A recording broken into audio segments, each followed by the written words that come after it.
जी नहीं सर, एक line answer में फुल मार्क्स नहीं मिलते हैं। एग्जामिनर ने लेवल मार्किंग सिस्टम में प्रोसीजर एक्सप्लेन किया हुआ है। लेवल मार्किंग सिस्टम की मैंने आपको शीट दी थी। एग्जामिनर कह रहे हैं कि you need to reason, you need to evaluate, and you also need to, you are supposed to explain the whatever the points you are sharing in your evaluation और in your analysis. तो simple answers नहीं marks देंगे, सिर्फ pointers नहीं लिखने, उनको explain करना। जैसे कि मैंने बोला they were insecure religiously, so if they were secure religiously, so मुझे उसको एक्सप्लेन करना पड़ेगा। Now that is going to give me level 2 और level 1 mark. They were insecure financially, तो मैंने उनके financial insecurities को explain किया. That's called illustration. That's called elaboration. So if I say that they opposed Muslims because they were socially insecure, full stop, that is not going to give me even a single mark. मैं level 1 पे भी stand नहीं करूँगा. तो that's pathetic way of writing answer, but a good question I would say. लेकिन बहरहाल चले, आपको जो ज़हन में बात है आपने पूछ लिया। तो मैं तमाम हज़रात को पहले खबर दे दूँ कि हम लोग पेज नंबर 15 पर काम स्टार्ट कर चुके थे। 14 कवर हो गया था हमारा। देखें पूरा पेज हमने फिल किया था, ये पेज 14, और पेज नंबर 15 पे हम काम स्टार्ट कर चुके थे। Most likely you guys would be on page number 16 और समथिंग। तो ये सवाल एक स्टार्ट किया था कि जी outline the difficulties encountered by prophet's followers in the years they lived in Makkah. Now this question was also assessed in Cambridge examinations with these wordings, जिसमें एग्जामिनर lived in मक्का लिखने की बजाय ईयर्स को specify कर दिया। Outline the difficulties encountered by Prophet peace upon him followers sallallahu alaihi wasallam, Prophet's followers between the years 610 and 622 AD। बस इसी बहाने से मैंने आपको उस दिन बताया था कि मेरा बच्चा, इस आंसर में एक बात तो क्लियर हो गई, वो ये कि इस आंसर का जो फ्रेम है, फ्रेम का मतलब what is the starting of the answer, what is the ending of the answer, वो लिव्ड इन मक्का का फ्रेज हो या 610 to 622 AD की उसकी स्पेसिफिक डिमांड हो। एक बात 1000% क्लियर हो गई इस आंसर में कि भैया ये आंसर की स्टोरी 610 से शुरू करनी है और एंड 622 AD में करनी है। अब मुझे देखना है कि कितने लोगों को मेरा संडे का लेक्चर याद है। प्रोसिक्यूशन 5 मार्क्स में भी आता है, प्रोसिक्यूशन 10 मार्क्स में भी आता है। 5 मार्क्स का प्रोसिक्यूशन था तो एग्जाम्पल्स कम थी, 10 मार्क्स का प्रोसिक्यूशन था तो एग्जाम्पल्स ज्यादा थी। लेकिन इस सूरत हाल में यहाँ पर एग्जाम्पल्स के अलावा एक और डिमांड थी ना। आई जस्ट वांट टू सी कि किसको याद है, और जिसको याद भी ना हो रिकॉर्डिंग सुन के भी तो चीजें रेफर कर ही सकता है ना। तो मुझे आपसे एक प्यारा सा क्यूट सा सवाल पूछना है। 10 मार्क्स के प्रोसिक्यूशन में 2 डिमांड्स हैं, वो 2 डिमांड्स आपने बतानी है। पिछली बार आपने बड़ा कॉन्फिडेंस से टाइप करके भेजा था। 10 मार्क्स के प्रोसिक्यूशन के आंसर में 2 डिमांड्स हैं।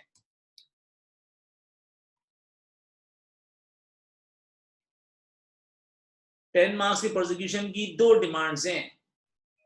Adding 5 to 6 examples of persecution and finishing the framework. Adding 5 to 6 examples of persecution and finishing the framework. 10 marks की persecution में की 2 demands हैं, 5 to 6 examples of persecution and finishing the framework. Could you please tell me 5 to 6 examples of persecution जो हैं वो on prophet होंगी या on followers होंगी?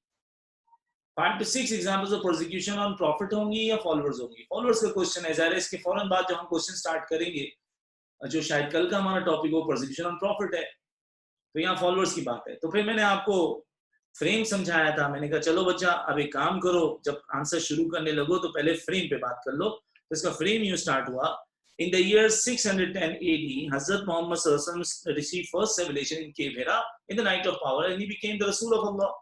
On becoming the Rasul, सवाल पूछूंगा बेटा, जवाब देने, मैंने पढ़ाया हुआ है सब कुछ। Prophet peace upon him, and on becoming the Rasul of Allah, he began his preaching in the first 3 years by the divine orders of Surah Shu'ara verse number 214. Hazrat Muhammad sallallahu alaihi wasallam preached Islam secretly. तो ये हो गया first से 3rd year.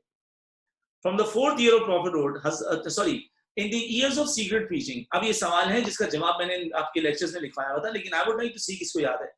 In the years of secret preaching, Quraysh did not become aggressive because. In the years of secret preaching, Quraysh did not become aggressive because. 2 reason पढ़ाए थे इसके मैंने। In the years of secret preaching, Quraysh did not become aggressive because they underestimated Muslims कि बहुत थोड़े से हैं, जबकि हमारा accurate number उनको नहीं मालूम था। And number 2, they did not know about the complete teachings of Islam, या they were unaware about the complete या comprehensive teaching of Islam. So in the first 3 years, when Quraysh, they had a hint and idea that there is a monotheistic faith preached by Nabi al-Islam, and there are some followers who actually had a fight against the polytheistic group.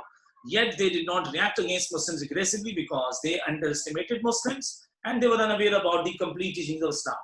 So from the 4th year of prophethood Hazrat Muhammad sallallahu alaihi wasallam, when he began preaching openly from the Mount of Sufa, this is the time when Quraysh became socially, religiously and financially insecure. And these insecure Quraysh, they held a meeting in their assembly hall called Darul Nadwa. और दारुल नदवा की meeting में 3 बातें decide हुई थी. और वो 3 बातें क्या थी, या 2 बातें या 3 बातें कहने. Quraish they had this desire, they wanted to kill all these Muslims. ये सारे मुसलमानों को मारना चाहते थे, but Quraysh failed to do so.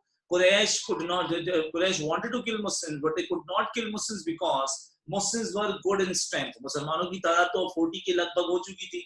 And number 2, many of the Muslims, a few of the Muslims, they were already under the protection called tribal protection, और tribally protected बंदे को मारना उस निजाम और सिस्टम में नामुमकिन के बराबर था. So the very first decision they reached unanimously that yes, they wanted to kill Muslims, but the problem was that Muslims were good in strength and few were under tribal protection. So Quraysh twisted their decision, and rather than going for the assassination of that big group, Quraysh made a decision that they are going to only torture Muslims. Torture के बारे में मैंने आपको यूं समझाया था कि Quraysh decided that instead of killing Muslims, they are going to persecute Muslims. Sorry, alhamdulillah. In these persecutions, they are going to compel Muslims. They are going to majburify Muslims. And in these majburifying process, in these compulsions, they are going to force Muslims to renounce faith. कि मुसलमान जो हैं वो अपना ईमान छोड़ के वापस polytheist हो जाएं. तो पहला तो कुरैश का decision था, let's not kill them because they were not in the capacity of do so. So they decided that let's just torture them, and in these tortures, force them to leave Islam and come back to polytheism, ताकि इनकी जो भी insecurities हैं, मुसलमानों के numbers की grow होने से वो सारी रुक जाएं. लेकिन दूसरा मसला है कि कुरैश न्यू दैट कि अगर ये टॉर्चर्स मुसलमानों पे जनरली किए तो इन दीज जनरल टॉर्चर्स, तो टॉर्चर्स जनरली करने पे अगर कोई भी किसी को भी पीटना शुरू हो जाएगा तो इस सूरत हाल में कुरैश में आपस में ही क्लैशेस, स्क्वैबल्स यानी फाइटिंग्स या कॉन्फ्लिक्ट्स या वॉर्स भी हो सकते हैं. इनको आप खाना जंगी ट्राइबल वॉर्स बोलते हैं. तो Quraish had an idea that if anybody is going to torture anybody, so in this particular manner Quraysh में आपस में ही individual और tribal clashes आ सकते हैं. So Quraysh made a decision that rather than torturing Muslims generally, let's torture Muslims systematically. और इस systematic manner में Quraysh का पहला जो decision था वो ये, एक minute. So rather than torturing Muslims generally, let's torture Muslims systematically. और systematic torture में decide ये हुआ कि the chiefs of the tribes are going to torture converts of their respective tribes. जो कबीले का सरदार है वो अपने ही कबीले के लोगों को जब पीटेगा तो उस सूरत हाल में कभी भी ट्राइबल क्लैश नहीं आएगा, क्योंकि सरदार अपने जो है फॉलोअर्स को पीट सकता है. Similarly, masters were given the authority and the charge and the responsibility to force, to beat and to compel their slaves to revert and to come back to polytheism. So chiefs जो है वो tribal chiefs अपने ही tribe के converts को पीटेंगे. इसी तरह से जो है वो मास्टर्स जो है वो अपने ही स्लेव्स को पीटेंगे. तो ये जो डिसीजन लिया गया इसको रैंडमली डिस्कस करना मुनासिब नहीं होगा, और रैंडमली डिस्कस अगर करेंगे आप तो फिर वो आपको और परेशान करेगा.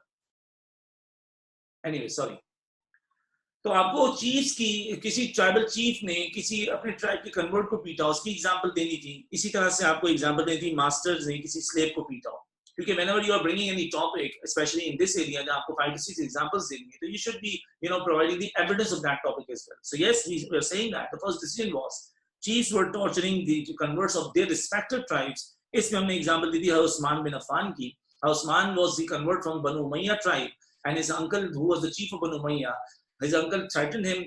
His uncle battered him brutally. The Usman, when he remained determined, his uncle enrolled Usman in the palm leaves, and he set Usman on fire. Usman's body was burning, but he remained determined. When a lot of smoke was entering into those palm leaves, Usman was feeling choked and suffocated. Yet Usman remained determined. लेकिन क्योंकि उस्मान की life बहुत ज्यादा खतरे में थी, तो जब माइग्रेशन की परमिशन मिली थी 6th year of prophethood में, तो he was in the first group to migrate from Makkah to Abyssinia. तो ये एग्जांपल हो गई मास्टर्स जो है अपने ही ट्राइब्स की कन्वर्ट्स को पीट रहे हैं. इसी तरह से दूसरी जो मिसाल थी वो ये मिसाल थी चीफ्स, ट्राइबल चीफ्स अपने ट्राइब्स की कन्वर्ट्स को पीट रहे हैं. मास्टर्स स्लेव्स को पीट रहे थे. उसमें हजरत बिलाल की एग्जांपल आ सकती है, पर मैंने वो एग्जांपल किसी और